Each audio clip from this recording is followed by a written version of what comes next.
জীবিত অথচ সরকারি নথিতে মৃত, শারীরিকভাবে 100% প্রতিবন্ধী অথচ 2 বছরেরও বেশি সময় ধরে বন্ধ সরকারি প্রতিবন্ধী ভাতা। বাস্তব, আজ সরকারি তথ্যের এই চরম অসঙ্গতির শিকার এক অসহায় যুবক। বাবা মায়ের চোখের সামনে ছেলে বেঁচে থাকলেও সরকারি কাগজে তার অস্তিত্ব মুছে গেছে। ফলে বছরের পর বছর দপ্তরের দরজায় ঘুরেও মেলেনি কোনো সমাধান।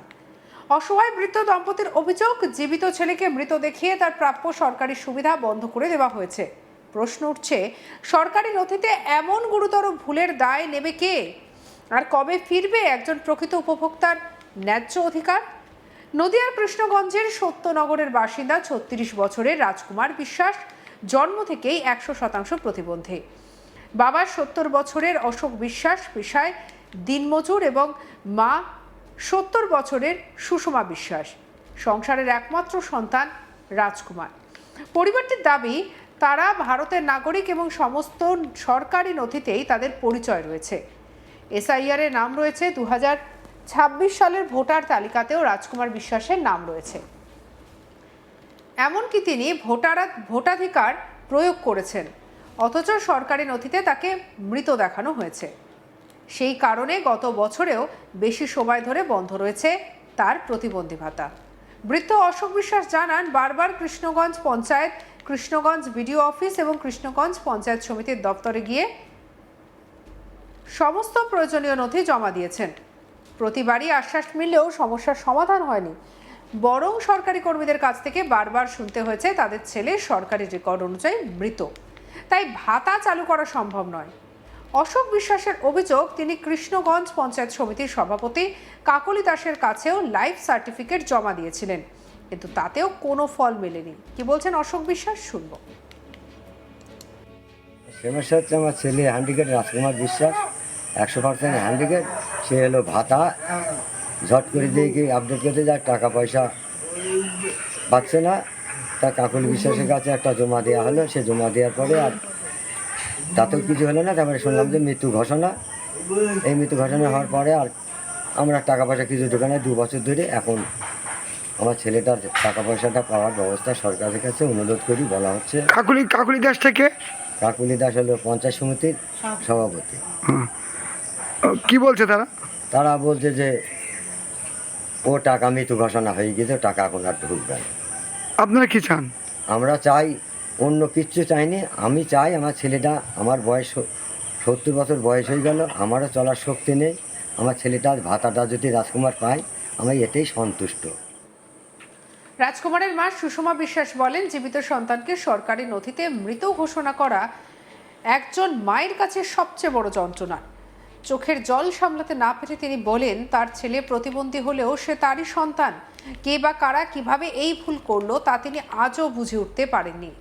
এই ঘটনায় মানসিক আঘাত ভাষায় প্রকাশ করা সম্ভব নয় বলে জানান তিনি। কি বলছেন শুনবো সুষমা বিশ্বাসের কথা।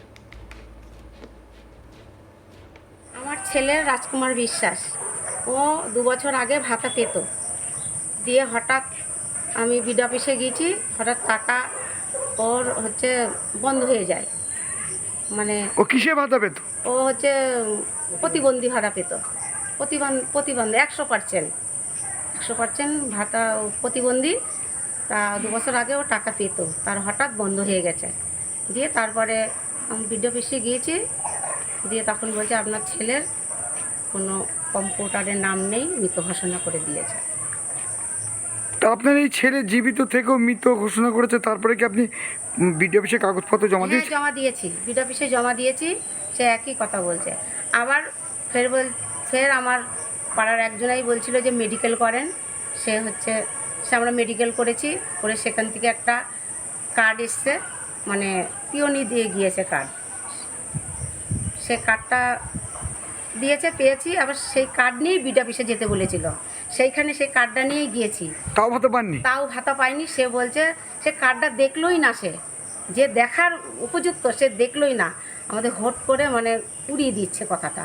বলছি আপনার ছেলে জীবিত থাকতেও মৃত বলছে? হ্যাঁ, মৃত বলছে। এটা কেমন মানে কষ্টদায়ক ব্যাপার বলুন তো? কষ্ট, বিশাল কষ্ট। কিন্তু আমার ছেলের নামে নিয়ে এখন কি করব, আমি সেটাই চিন্তা ভাবনা করি সবসময়, যে ও তো একটু যাই 1000 টাকা করে পেতো, তাও তো ওর তো হতো কিছু।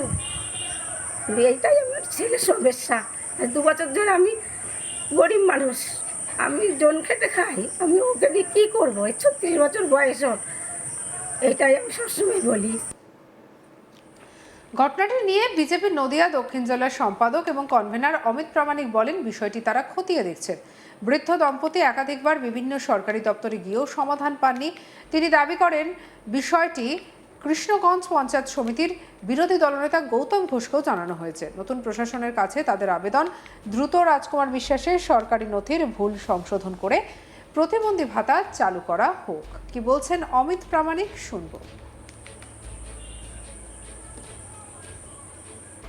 দেখুন, 2 বছর আগে আমাদের সরকার আসে। আমাদের সরকারের বয়স এই 1 মাস 17 দিন, ঠিক আছে? তো আমি এই পরিবারের বিভিন্ন মাধ্যমে তাদের সহায়তার জন্য পাঠিয়েছিলাম। তো সেখানে গিয়ে যে আমার তিক্ত অভিজ্ঞতাটা হলো সেটা হচ্ছে অশোক বিশ্বাস, যার বয়স 70 বছর, এবং সুষমা বিশ্বাস, যার বয়সও 60 ঊর্ধ্ব, 65-র কাছাকাছি, এবং তাদের একমাত্র ছেলে যে রাজকুমার, সে 100% বিকলাঙ্গ বা প্রতিবন্ধী বা দিব্যাঙ্গন আপনি বলতে পারেন। তো এই ছেলেটা বিগত দিনে প্রতিবন্ধী ভাতা পেত,